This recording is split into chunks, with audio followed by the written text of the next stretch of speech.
Welcome to A edu. और ए edu के हमारे इस यूट्यूब चैनल में आप सभी का स्वागत है। देखिए, मध्यकालीन भारत के इतिहास को हम लोग पढ़ रहे थे और मध्यकालीन भारत के इतिहास में हम लोग मध्यकालीन भारत के सबसे महत्वपूर्ण टॉपिक मुगल साम्राज्य को पढ़ रहे थे और मुगल साम्राज्य के हम लोग अंतिम चरण की ओर पहुंच चुके हैं। और मुगल साम्राज्य में हम लोग शाहजहां के बारे में पढ़ रहे थे, जो जहांगीर का सबसे बड़ा पुत्र था। तो जहांगीर के सबसे बड़े पुत्र शाहजहां के बारे में हम लोग पढ़ रहे थे। पिछले वीडियो में हम लोगों ने शाहजहां के पूरे परिचय को देखा, तो पूरे परिचय को देखा और आज के वीडियो में हम लोग शाहजहां के पूरे कार्यों को देखेंगे और इसके बाद अगले वीडियो में शाहजहां के समय जितने सारे विदेशी यात्री आए थे उनको हम लोग देखेंगे और कुछ शाहजहां के समय में आक्रमण एवं अभियान हुए थे उनको हम लोग देखेंगे और ये शाहजहां समाप्त हो जाएगा। तो चलिए शुरू करते हैं हम लोग मध्यकालीन भारत के इतिहास में शाहजहां को। सबसे पहले कि मुगल साम्राज्य का जो शासनकाल था वह 1526 से 1707 माना जाता है। हालांकि इसके मुगल साम्राज्य आगे की ओर भी चला लेकिन वो उतने कामयाब नहीं थे। सबसे पहले कि शाहजहां का जो शासनकाल है हमने बताया था 19 जनवरी 1628 ईस्वी से लेकर 31 जुलाई 1658 ईस्वी तक। तो शाहजहां का शासनकाल 19 जनवरी 1628 ईस्वी से लेकर 31 जुलाई 1658 ईस्वी तक लगभग 30 वर्ष तक रहता है। तो याद रखेंगे 19 जनवरी 1628 से 31 जुलाई 1658 ईस्वी तक। तो चलिए कार्य के बारे में हम लोग शुरू करते हैं। सबसे पहले पुरानी दिल्ली, शाहजहां ने पुरानी दिल्ली, जिसे शाहजहानाबाद भी कहा जाता है, पुरानी दिल्ली अर्थात शाहजहानाबाद की स्थापना कहां पे? जमुना नदी के किनारे।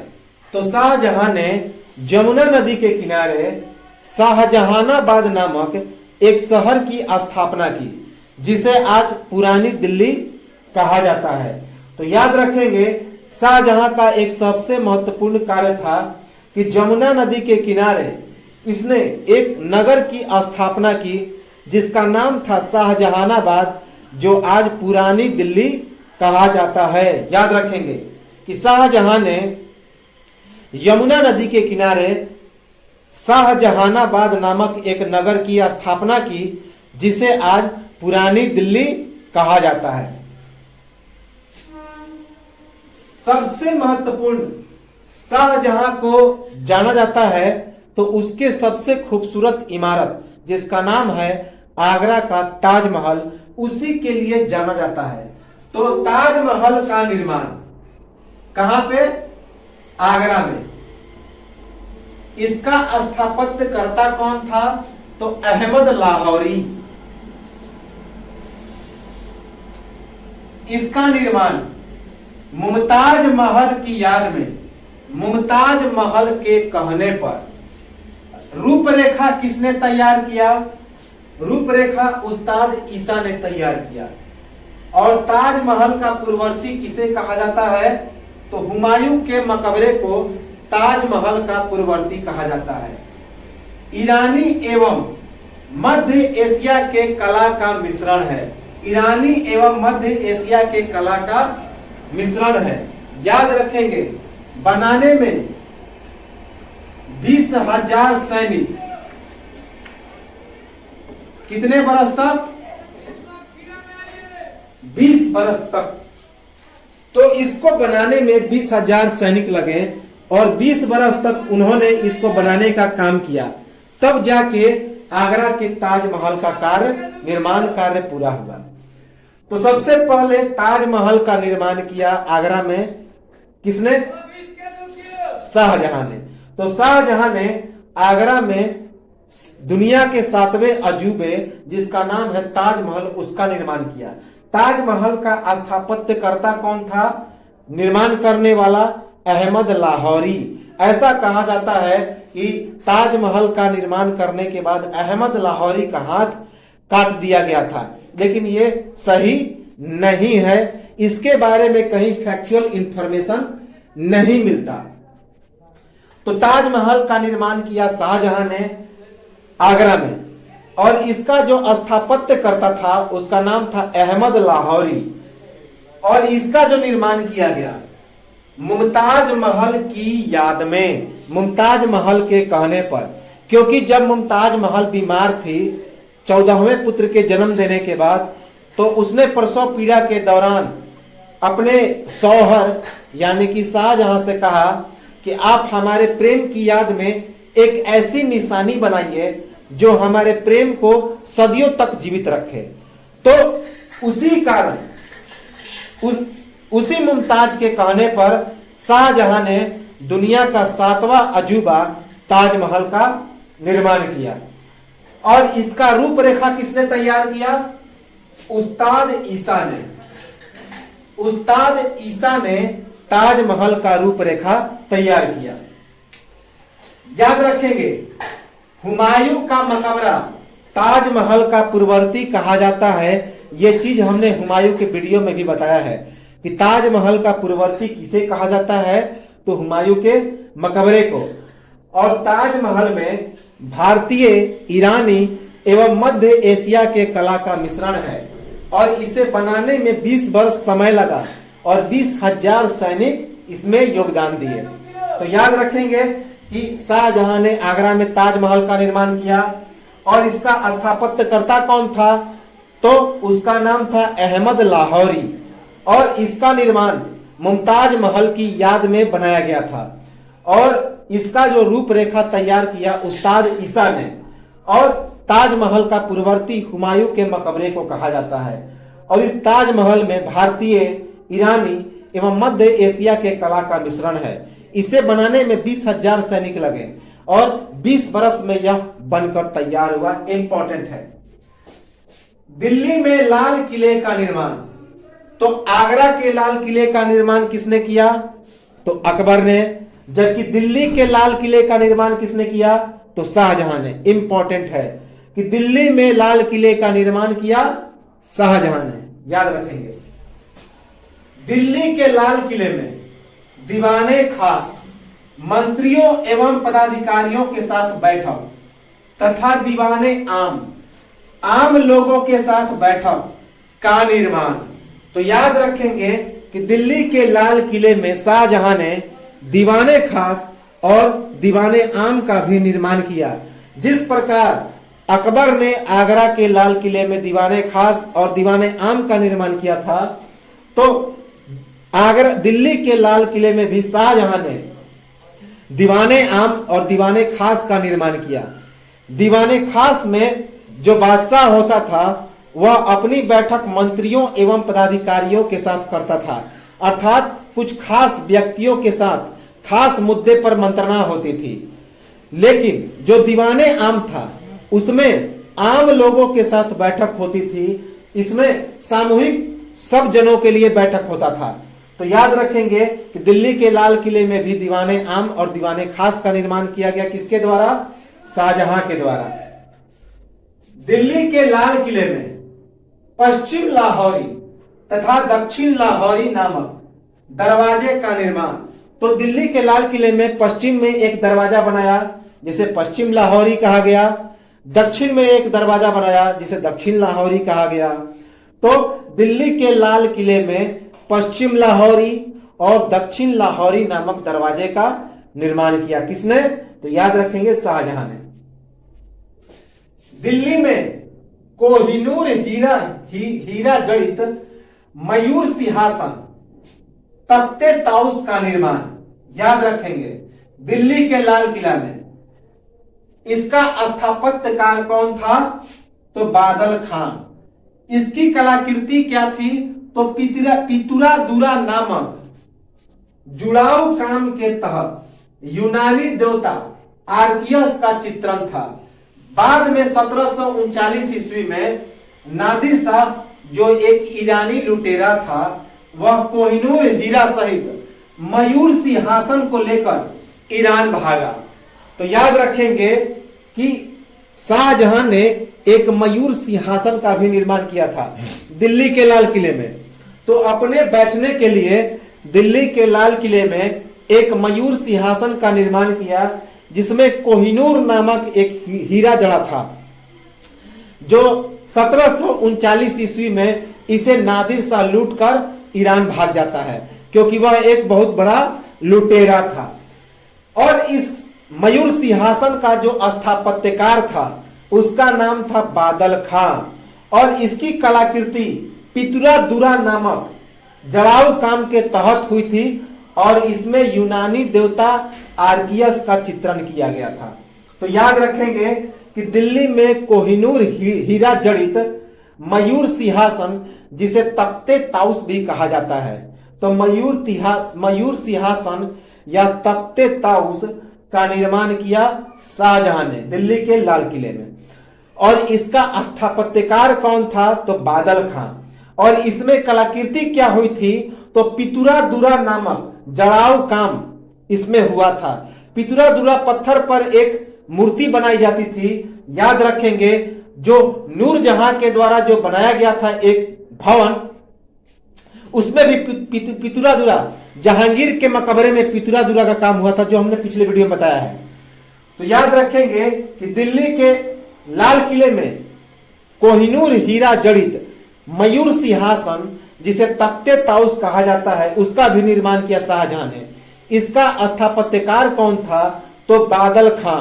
और इसमें जो कलाकृति हुई थी पितुरा दुरा नामक जड़ाऊ काम के तहत, जिसके तहत ये जो यूनानी देवता आर्कियस था उसका चित्रण किया गया। 1739 ईस्वी में ईरान से एक लुटेरा नादिर शाह भारत आता है और इस कोहिनूर हीरा को मयूर सिंहासन सहित लूट कर लेकर ईरान भाग जाता है। तो याद रखेंगे 1739 ईस्वी में नादिर शाह इसी कोहिनूर हीरा को लूटता है। औरंगजेब के द्वारा दिल्ली के लाल किले में मोती मस्जिद का निर्माण। तो याद रखेंगे कि औरंगजेब के द्वारा एक मोती मस्जिद का निर्माण किया जाता है दिल्ली के लाल किले के अंदर। तो दिल्ली के लाल किले के अंदर औरंगजेब के द्वारा एक मोती मस्जिद का निर्माण होता है, लेकिन आगरा में मोती मस्जिद का निर्माण करता है शाहजहां। याद रखेंगे आगरा के मोती मस्जिद का निर्माण, तो आगरा के मोती मस्जिद का निर्माण करता है शाहजहां, लेकिन दिल्ली के लाल किले के अंदर मोती मस्जिद बनाता है कौन? तो वो औरंगजेब। याद रखेंगे, काफी इंपॉर्टेंट है। यदि पूछा जाए कि आगरा के मोती मस्जिद का निर्माण किसने किया, तो शाहजहां ने, जबकि दिल्ली के लाल किले के अंदर मोती मस्जिद का निर्माण किसने किया? औरंगजेब ने। औरंगजेब ने दिल्ली के लाल किले के अंदर में बनाया मोती मस्जिद, जबकि जो शाहजहां था वह आगरा के मोती मस्जिद का निर्माण किया। याद रखेंगे लाहौर में शीश महल का निर्माण। तो शाहजहां ने लाहौर में एक शीशे के महल का निर्माण किया, जिसे शीश महल कहा गया। याद रखेंगे लाहौर में एक शीश महल का निर्माण, यानी कि शीशा का महल। तो शाहजहां ने लाहौर में एक शीशा के महल का निर्माण किया, जिसे शीश महल कहा जाता है। आगरा में दफन स्थल का निर्माण, यहीं पर आगरा में मुमताज महल को दफन किया गया। तो शाहजहां ने आगरा में दफन स्थल का निर्माण किया ताकि 100 को दफन किया जा सके, और उसी दफन स्थल में अपनी पत्नी, जिसका नाम था मुमताज महल, उसे दफन करता है। तो आगरा में एक दफन स्थल का निर्माण शाहजहां के द्वारा किया जाता है, और उसी दफन स्थल में मुमताज महल को दफन करता है। याद रखेंगे। तो अगर पूछा जाए कि मुमताज महल को दफन कहां किया गया, तो आगरा में, आगरा के दफन स्थल में, जिसका निर्माण शाहजहां ने करवाया था।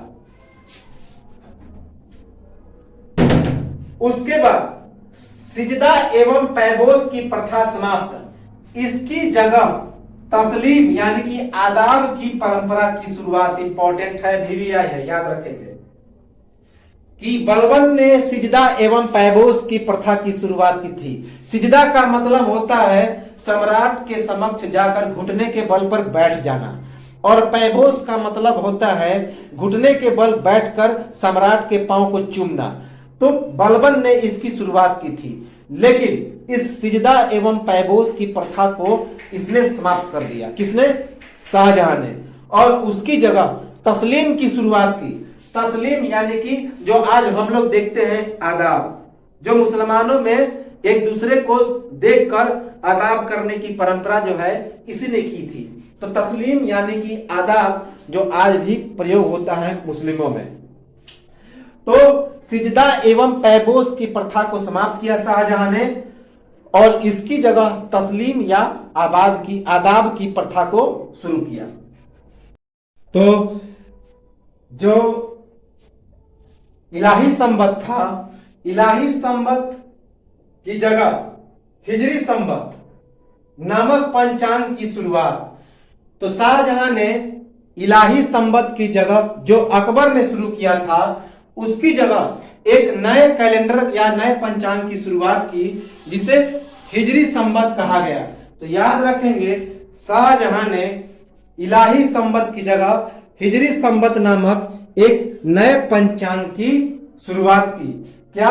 इलाही संवत की जगह हिजरी संवत नामक नए पंचांग की शुरुआत। गो हत्या पर से प्रतिबंध को हटाया। याद रखेंगे, अकबर ने गाय हत्या पर प्रतिबंध लगा दिया था, लेकिन शाहजहां ने उस प्रतिबंध को एक बार फिर से हटा दिया। गो हत्या कानूनी रूप से वैध घोषित कर दिया, जो कि अकबर ने उसे अवैध घोषित किया था। तो गो हत्या पर से प्रतिबंध हटाया शाहजहां ने गाय की हत्या को कानूनी घोषित कर दिया, अर्थात गो हत्या पर से जो प्रतिबंध लगा था उसे यह हटा दिया। हिंदुओं के दास बनने पर रोक। तो शाहजहां ने हिंदुओं के दास बनने पर रोक लगा दिया, अर्थात हिंदुओं को गुलाम बनाया जाता था, इस पर शाहजहां ने रोक लगा दिया। तो याद रखेंगे, शाहजहां ने हिंदुओं के गुलाम बनने पर रोक लगा दिया, अर्थात दास बनने पर रोक लगाया। पहली बार मराठे मुगल सेना में शामिल। तो शाहजहां के समय ही पहली बार जो मराठे थे, अर्थात महाराष्ट्र के निवासियों को मराठा कहा जाता है, तो पहली बार मराठों को किसकी सेना में शामिल किया गया? तो मुगल सेना में शामिल। तो पहली बार मराठे शाहजहां के समय ही मुगल सेना में शामिल हुए, याद रखेंगे।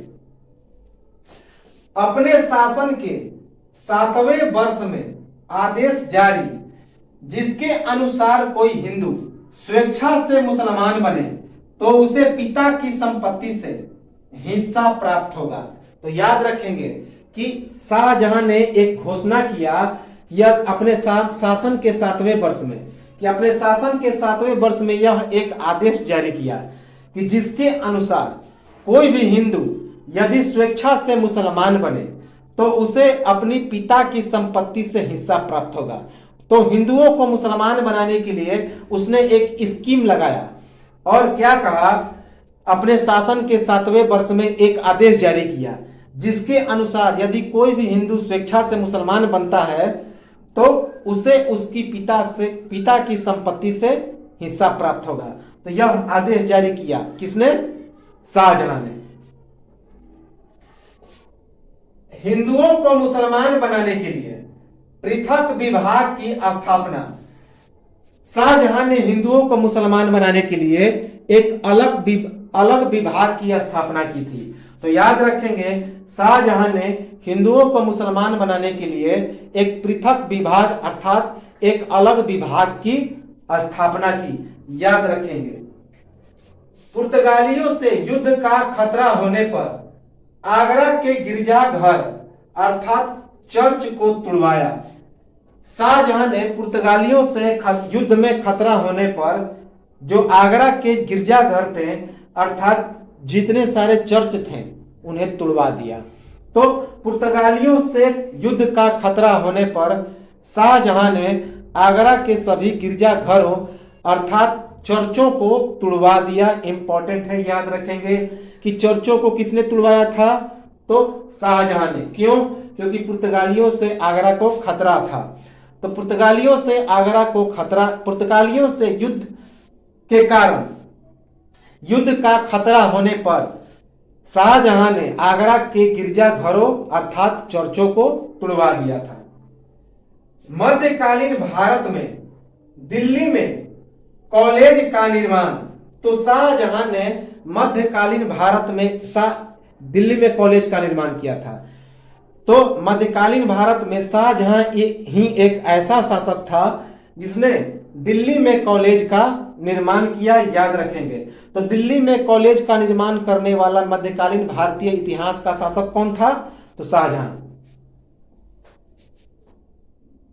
हिंदुओं पर तीर्थ यात्रा कर की शुरुआत, परंतु संस्कृताचार्य कविंद्राचार्य के प्रार्थना पर तीर्थ यात्रा कर समाप्त।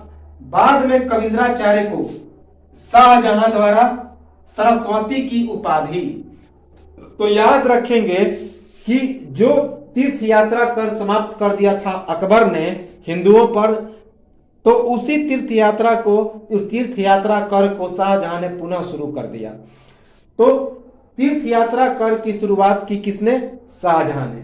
लेकिन उसके समय के एक संस्कृत के आचार्य थे जिनका नाम था कविंद्राचार्य। तो कविंद्राचार्य के प्रार्थना पर शाहजहां ने फिर से तीर्थ यात्रा कर को समाप्त कर दिया, और इसी उदारता के कारण शाहजहां ने कविंद्राचार्य को सरस्वती अर्थात ज्ञान के भंडार की उपाधि दी। तो याद रखेंगे, हिंदुओं पर तीर्थ यात्रा की शुरुआत किया शाहजहां ने, लेकिन उस समय के एक बहुत बड़े संस्कृत के आचार्य थे कविंद्राचार्य। तो कविंद्राचार्य के प्रार्थना पर शाहजहां ने तीर्थ यात्रा कर को पुनः समाप्त कर दिया। बाद में कविंद्राचार्य को शाहजहां ने सरस्वती अर्थात ज्ञान के भंडार की उपाधि दी। याद रखेंगे, सरस्वती की उपाधि। संस्कृताचार्य जगन्नाथ को महाकविराज की उपाधि, तो शाहजहां ने एक संस्कृत के आचार्य जगन्नाथ को महाकविराज की उपाधि दी। याद रखेंगे, तो उनके दरबार में एक संस्कृत के आचार्य थे जिनका नाम था जगन्नाथ, तो उन्हें शाहजहां ने महाकविराज की उपाधि दी। याद रखेंगे, तो महाकविराज की उपाधि शाहजहां ने किसे दी? तो संस्कृताचार्य जगन्नाथ को। ये दरबारी आचार्य थे। तो दरबारी आचार्य कौन कौन से थे? अबू तालिब और जगन्नाथ। तो शाहजहां के समय दरबारी जो आचार्य थे वे थे अबू तालिब और जगन्नाथ। याद रखेंगे, जगन्नाथ और अबू तालिब शाहजहां के दरबारी आचार्य थे। शाहजहां के समय चित्रकारी उतनी चरम सीमा पर नहीं थी, चित्रकारी का उतना कोई ज्यादा बढ़ावा नहीं मिला। हालांकि कुछ चित्रकार थे उसके समय में। तो कौन कौन चित्रकार थे? प्रमुख चित्रकार मोहम्मद फकीर, मीर हासिम, कल्याण दास, अनूप तथा नादिर। तो शाहजहां के समय प्रमुख चित्रकार कौन कौन थे? तो मोहम्मद फकीर, मीर हासिम, कल्याण दास, अनूप और नादिर। तो याद रखेंगे कि शाहजहां के समय प्रमुख चित्रकार थे मोहम्मद फकीर, उसके बाद मीर हासिम, उसके बाद कल्याण दास, अनूप और नादिर। याद रखेंगे कौन कौन? मोहम्मद फकीर, मीर हासिम, कल्याण दास, अनूप और नादिर। दरबारी कवि, शाहजहां के दरबारी कवि थे वंशीधर मिश्र एवं हरिनारायण मिश्र। ये संस्कृत के थे। तो वंशीधर मिश्र एवं हरिनारायण मिश्र शाहजहां के समय दरबारी कवि थे। किस भाषा के? संस्कृत के। जबकि सुंदरदास एवं चिंतामणि ये दोनों हिंदी के दरबारी कवि थे। तो शाहजहां के समय संस्कृत के दरबारी कवि वंशीधर मिश्र एवं हरिनारायण मिश्र थे, जबकि हिंदी के दरबारी कवि सुंदरदास और चिंतामणि थे। याद रखेंगे कि संस्कृत के दरबारी कवि तो वंशीधर मिश्र एवं हरिनारायण मिश्र, जबकि हिंदी के दरबारी कवि तो सुंदरदास और चिंतामणि। संगीतज्ञ लाल खां को गण समंदर की उपाधि। तो शाहजहां के समय एक महत्वपूर्ण संगीतकार था, संगीतज्ञ था, जिसका नाम था लाल खां। तो उसे शाहजहां ने गण समंदर की उपाधि दी, अर्थात गानों का समुंदर। तो संगीतज्ञ गण समंदर को, संगीतज्ञ लाल खां को गण समंदर की उपाधि किसने दी? तो शाहजहां ने। तो शाहजहां ने अपने दरबारी संगीतज्ञ लाल खां को गण समंदर की उपाधि दी, याद रखेंगे। हिंदू मुस्लिम विवाह पर प्रतिबंध। तो शाहजहां ने हिंदू मुस्लिमों के विवाह पर प्रतिबंध लगा दिया था, याद रखेंगे। हिंदू मुस्लिम विवाह पर प्रतिबंध लगाया किसने? शाहजहां ने। दारा सिकोह को राज दरबार में लघु अकबर की उपाधि किसके द्वारा? लेनपुल के द्वारा। क्योंकि दारा सिकोह अरबी, फारसी तथा संस्कृत विद्वान। चूंकि हमने पिछले वीडियो में ही बताया था दारा सिकोह के बारे में कि यदि शाहजहां के दरबार का कोई शिक्षित, सभ्य और योग्य व्यक्ति था तो वो था दारा सिकोह, जिसने 52 उपनिषदों का फारसी में अनुवाद किया था, जिसे सर्रे अकबर या सर्रे असरार कहा गया। तो दारा सिकोह के राज दरबार में लघु अकबर की उपाधि पाने वाला व्यक्ति कौन था? तो वो था दारा सिकोह। दारा सिकोह को शाहजहां के दरबार में लघु अकबर की उपाधि मिली, किसके द्वारा? तो इतिहासकार लेनपुल के द्वारा। क्योंकि दारा सिकोह अरबी, फारसी तथा संस्कृत का एक उच्च कोटि का विद्वान था। तो लघु अकबर की उपाधि मिलता है दारा सिकोह को राज दरबार में, किसके द्वारा? तो इतिहासकार लेनपुल के द्वारा। क्योंकि दारा सिकोह अरबी, फारसी और संस्कृत का उच्च कोटि का विद्वान था। राज्याभिषेक के बाद विश्वास पात्रों आसफ खां एवं महावत खां दोनों को 7000 जात एवं 7000 सवार सहित खाने खाना की उपाधि। तो याद रखेंगे कि जब शाहजहां का राज्याभिषेक होता है तो राज्याभिषेक के बाद ही उसने अपने प्रमुख विश्वास पात्रों आसफ खां एवं महावत खां दोनों को 7000 जात एवं 7000 सवार देता है। साथ ही साथ दोनों को खाने खाना की उपाधि भी देता है। इंपॉर्टेंट है, याद रखेंगे। यह पूछा गया प्रश्न है कि शाहजहां ने किसे किसे 7000 जात एवं 7000 सवार सहित खाने खाना की उपाधि दी। तो राज्याभिषेक के बाद अपने प्रमुख विश्वास पात्रों कौन कौन? आसफ खां एवं महावत खां को दोनों को 7000 जात एवं 7000 सवार सहित खाने खाना की उपाधि देता है। कौन? शाहजहां। तो शाहजहां राज्याभिषेक के बाद महावत खां और आसफ खां, ये दोनों शाहजहां के विश्वास पात्र थे। इन दोनों को 7000 जात और 7000 सवार सहित खाने खाना की उपाधि देता है। 1648 ईस्वी में आगरा की बजाय दिल्ली राजधानी परिवर्तन। तो याद रखेंगे 1648 ईस्वी में शाहजहां ने आगरा की बजाय दिल्ली को अपना राजधानी बनाया। इंपॉर्टेंट है। तो शाहजहां ने 1648 ईस्वी में आगरा की बजाय अपना राजधानी कहां बनाया? तो दिल्ली में। याद रखेंगे कि 1648 ईस्वी में शाहजहां ने आगरा की बजाय अपना राजधानी दिल्ली को बनाया। राज्याभिषेक के बाद नूरजहां को 2 लाख रुपए वार्षिक पेंशन देकर लाहौर भेजा। 1645 ईस्वी में नूरजहां की लाहौर में मृत्यु। तो 1600 राज्याभिषेक के बाद नूरजहां को 2 लाख रुपए की वार्षिक पेंशन देकर शाहजहां लाहौर भेज देता है। और वहीं पे 1645 ईस्वी में नूरजहां की मृत्यु भी हो जाती है। तो याद रखेंगे कि अपने राज्याभिषेक के बाद शाहजहां नूरजहां को 2 लाख रुपए की वार्षिक पेंशन देकर लाहौर भेज देता है, जहां पे 1645 ईस्वी में नूरजहां की लाहौर में मृत्यु हो जाती है। 11 जुलाई 1636 ईस्वी 11 जुलाई 1636 ईस्वी पुत्र औरंगजेब को दक्षिण का सूबेदार बनाया। तो 11 जुलाई 1636 ईस्वी को शाहजहां ने अपने सबसे प्रतापी पुत्र औरंगजेब को दक्षिण का सूबेदार यानी कि राज्यपाल बनाया, गवर्नर बनाया। तो 11 जुलाई 1636 ईस्वी को शाहजहां ने अपने पुत्र औरंगजेब को दक्षिण का सूबेदार बनाया अर्थात राज्यपाल बनाया। दिल्ली का जामा मस्जिद पुत्री जहां आरा द्वारा निर्माण, याद रखेंगे दिल्ली में सबसे मुसलमानों के लिए एक बड़ा मस्जिद है जहां पे नमाज पढ़ते हैं मुसलमान, तो उसे जामा मस्जिद कहा जाता है। तो उसका निर्माण शाहजहां की पुत्री जहां आरा ने किया। तो दिल्ली के जामा मस्जिद का निर्माण किसने किया?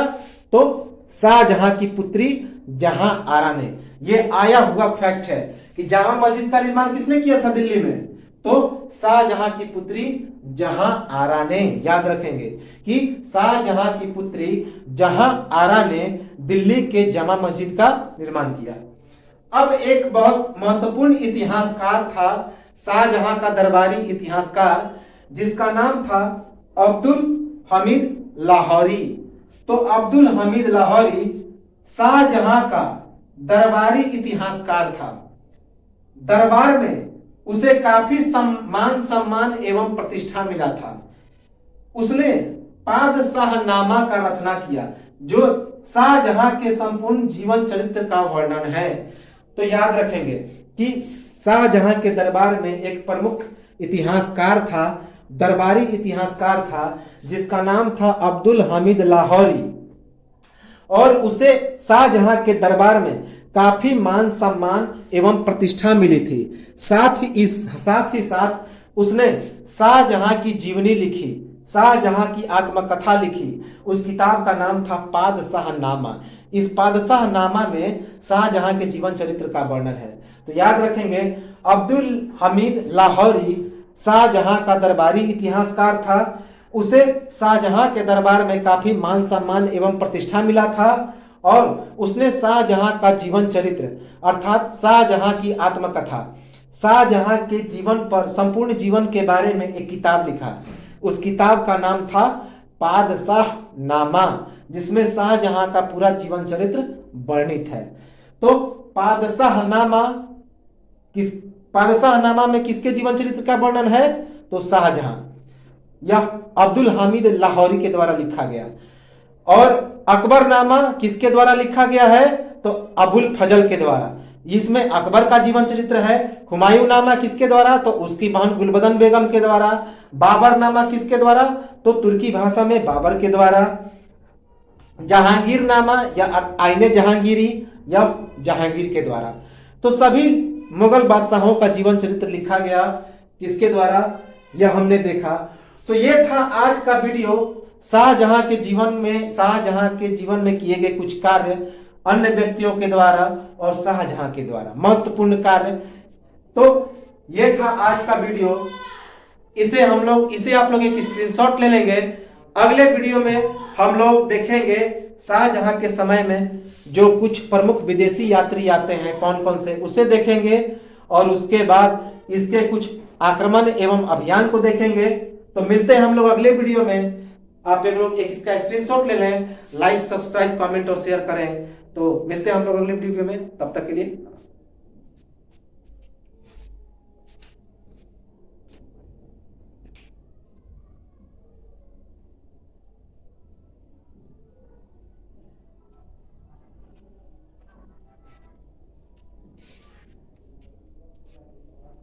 भैया